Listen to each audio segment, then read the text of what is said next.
अध्याय 1 जैव विविधता एवं वर्गीकरण।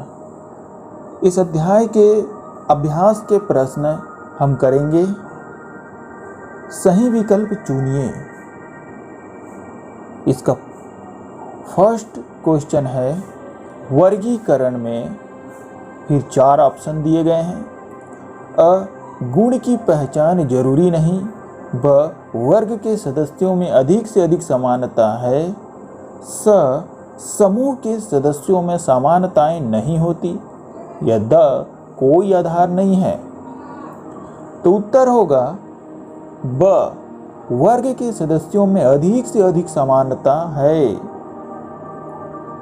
दूसरा प्रश्न है निम्न में से द्विबीजपत्री पौधा है। अ, प्याज। ब, घास। स, केला। द, सरसों। उत्तर होगा द, सरसों। तीसरा प्रश्न है मछली एवं कबूतर के बीच एक जैसा मिलने वाला लक्षण नहीं है। तो इन 4 ऑप्शन में से कौन सा लक्षण है जो कबूतर और मछली में नहीं होते हैं, यानी कि कबूतर और मछली में मिलते नहीं हैं। अ, धारा रेखित शरीर। ब, अंडे देना। स, कशेरुक दंड की उपस्थिति। द, पंखों की उपस्थिति। तो उत्तर होगा द, पंखों की उपस्थिति। यानी कि पंख जो है मछली और कबूतर के बीच एक जैसा नहीं होता है। यानी कि मछली में भी पंख होते हैं लेकिन वो उड़ने वाला नहीं होते हैं। अब हम दूसरा प्रश्न करेंगे रिक्त स्थान की पूर्ति करें। पहला है समूहीकरण व खालिस्तान की प्रक्रिया में आधार चुनना आवश्यक है। तो उत्तर होगा समूहीकरण व वर्गीकरण की प्रक्रिया में आधार चुनना आवश्यक है।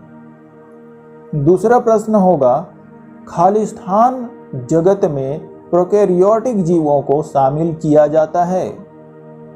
उत्तर होगा मोनेरा जगत में प्रोकैरियोटिक जीवों को शामिल किया जाता है। तीसरा प्रश्न है 5 जगत वर्गीकरण खालिस्तान ने दिया। उत्तर होगा 5 जगत वर्गीकरण R.H. व्हिटेकर ने दिया।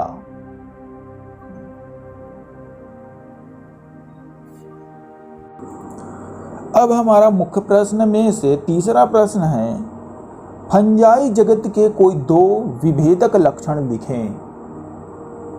उत्तर होगा विभेदक लक्षण। पहला, इस जगत के जीव एक कोशिकीय एवं बहुकोशिकीय यूकैरियोटिक व विषमपोषी होते हैं। दूसरा, इनकी कोशिकाओं में हरित लवक नहीं पाया जाता है।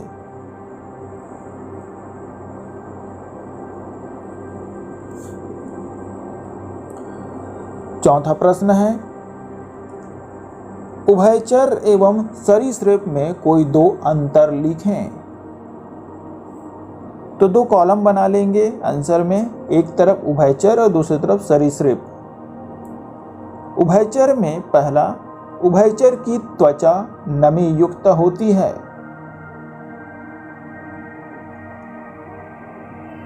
सरीसृप में पहला, सरीसृप में नमी युक्त त्वचा का अभाव होता है, यानी कमी होता है। उभयचर में दूसरा, इनमें नाखून नहीं पाए जाते। उदाहरण मेंढक, टोड। सरीसृप में दूसरा, इनमें नाखून पाए जाते हैं। उदाहरण छिपकली, सांप, कछुआ। पांचवा प्रश्न है फंजाई की कोशिकाओं में कोशिका भित्ति पाई जाती है, फिर भी उन्हें प्लांटी जगत के अंतर्गत नहीं रखा जा सकता, क्यों? कोई एक कारण लिखें। उत्तर होगा फंजाई की कोशिकाओं में कोशिका भित्ति पाई जाती है, फिर भी इन्हें प्लांट जगत के अंतर्गत नहीं रखा जा सकता है, क्योंकि यह परपोषी यानी कि विषमपोषी जीव होते हैं और इनकी कोशिकाओं में हरित लवक यानी क्लोरोप्लास्ट नहीं पाया जाता है। कारण ये है, ये फंजाई सूर्य की प्रकाश की उपस्थिति में प्रकाश संश्लेषण की क्रिया कर भोज्य पदार्थ का निर्माण नहीं कर पाते। इसी कारण इसे पादप जगत या प्लांट जगत में नहीं रखा गया है। छठवां प्रश्न है, सर्प एवं कछुए को एक साथ रखने का क्या आधार है? उत्तर होगा सर्प एवं कछुए को एक साथ इसलिए रखा जाता है क्योंकि इन दोनों में नमी युक्त त्वचा का अभाव होता है, यानी कि गीली त्वचा इनमें नहीं होता है। सातवां प्रश्न है, ऐसे 5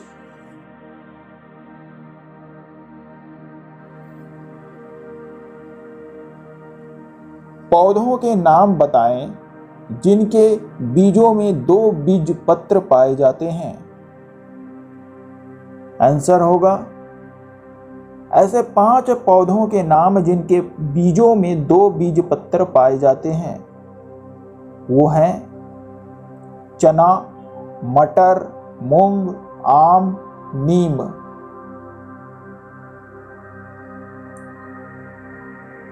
आठवां प्रश्न है, वर्गीकरण की आवश्यकता क्यों पड़ी? तो उत्तर लिखेंगे वर्गीकरण की आवश्यकता इसलिए पड़ी क्योंकि जीवों की समानताओं एवं विभिन्नताओं के आधार पर कई समूहों एवं उपसमूहों में विभाजित करके वर्गीकरण किया जाए तो अध्ययन में सरलता होती है। सभी जीवों का एक साथ अध्ययन करना जटिल है, इसलिए वर्गीकरण की आवश्यकता पड़ी। 9वां प्रश्न है, द्विनाम पद्धति से आप क्या समझते हैं? इसके अंतर्गत जीवों के नाम किस प्रकार लिखे जाते हैं? कोई 2 उदाहरण दें। तो उत्तर होगा संसार में समस्त जीवधारियों के अलग अलग नाम होते हैं, लेकिन हर जीव का एक ही वैज्ञानिक नाम होता है। वैज्ञानिक नाम से संसार भर के वैज्ञानिक जीवों से परिचित रहते हैं। कैरोलस लिनियस ने अपनी पुस्तक फिलॉसफिका बॉटनिका में द्विनाम पद्धति दिया था। इस पद्धति में वंश का नाम पहले लिखा जाता है, फिर जाति का नाम लिखा जाता है। उदाहरण है, मेंढक का वैज्ञानिक नाम राना टिग्रिना। इसे तिरछे अक्षरों में राना टिग्रिना या सीधे अक्षरों में राना टिग्रिना लिखकर इसके नीचे रेखा खींच देते हैं। उसी प्रकार से मटर का वैज्ञानिक नाम पाइसम सटाइवम है। इसे भी उसी तरह से इंग्लिश में लिखना है तो तिरछे लिखेंगे पाइसम सटाइवम, और यदि सीधा लिखना है तो सीधा लिख करके इसके नीचे रेखा खींच देना है। 10वां प्रश्न है, चूहा और चमगादड़ में समान लक्षण कौन कौन से हैं? लिखें। उत्तर होगा चूहा चमगादड़ में समान लक्षण, पहला, इनमें रीढ़ की हड्डी पाई जाती है।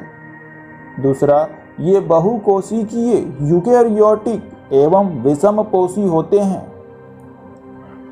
तीसरा, इनकी कोशिकाओं के चारों ओर कोशिका भित्ति नहीं पाई जाती। चौथा, इनकी कोशिकाओं में हरित लवक नहीं पाया जाता है। पांचवा, इनमें प्रचलन अंग पाए जाते हैं। यानी चलने फिरने के लिए अंग होता है इनका अलग से। 11वां प्रश्न है, 5 जगत वर्गीकरण के क्या आधार हैं? वे 5 जगत कौन कौन से हैं? विस्तार से समझाइए। तो उत्तर होगा, व्हिटेकर ने संपूर्ण जीव जगत को 5 जगत में वर्गीकृत किया। इस वर्गीकरण के मुख्य आधार थे, पहला, केंद्रक झिल्ली की अनुपस्थिति व उपस्थिति, यानी कि जिनमें केंद्रक झिल्ली नहीं होती उसे प्रोकैरियोटिक, और जिसमें होती हैं केंद्रक झिल्ली उनको यूकैरियोटिक श्रेणी में रखा गया है। दूसरा, संगठन का स्तर, एक कोशिकीय व बहुकोशिकीय। तीसरा, पोषण प्राप्त करने की विधि, स्वपोषी व विषमपोषी। व्हिटेकर ने जो 5 जगत दिए हैं वो इस प्रकार से हैं: जगत मोनेरा, जगत प्रोटिस्टा, जगत फंजाई, जगत प्लांटी, जगत एनिमेलिया। इसके बारे में अब विस्तार से जानते हैं। तो पहला, जगत मोनेरा।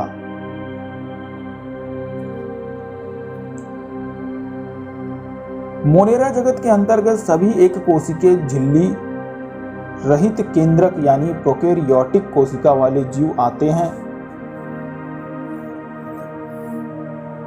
इस जगत के जीव स्वपोषी या विषमपोषी दोनों प्रकार के हो सकते हैं।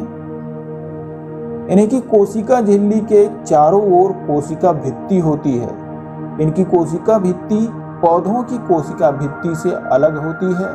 यह मुख्यतः पेस्टिडोग्लाइकेन से बना होता है।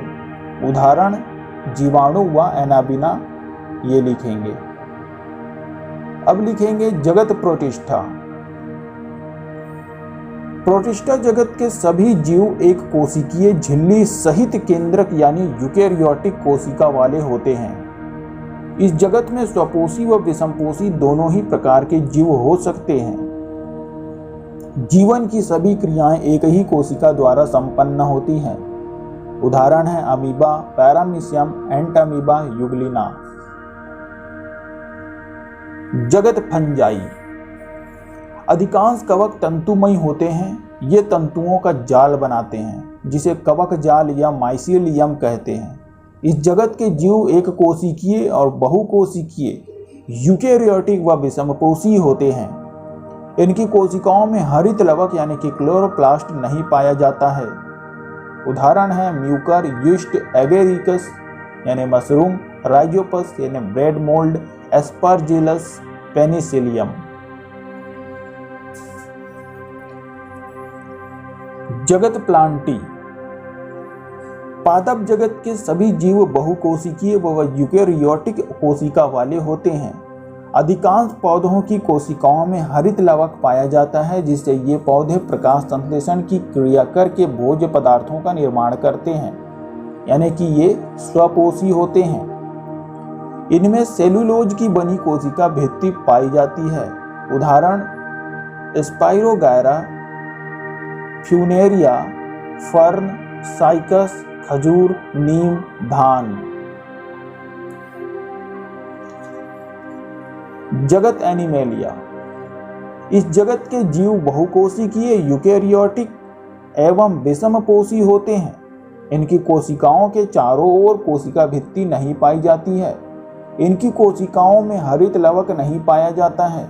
इन जीवों में पोषण अंतर्ग्रहण द्वारा होता है। इनमें भोजन को ग्रहण करने के लिए विशिष्ट अंग होते हैं, जैसे तितली में रस चूसने की नली, मनुष्य में मुंह, पक्षियों में चोंच आदि। अधिकांश जंतुओं में प्रचलन अंग पाए जाते हैं। उदाहरण शेर, मैना, मछली, मनुष्य, हाइड्रा, फीताकृमि, केंचुआ, घोंघा, बिच्छू, सितारा मछली आदि। 12वां प्रश्न है, आधार बदल जाने पर वर्गीकरण का स्वरूप भी बदल जाता है। इस कथन से आप सहमत हैं या नहीं? कारण सहित लिखे। तो उत्तर होगा, आधार बदल जाने पर वर्गीकरण का स्वरूप भी बदल जाता है।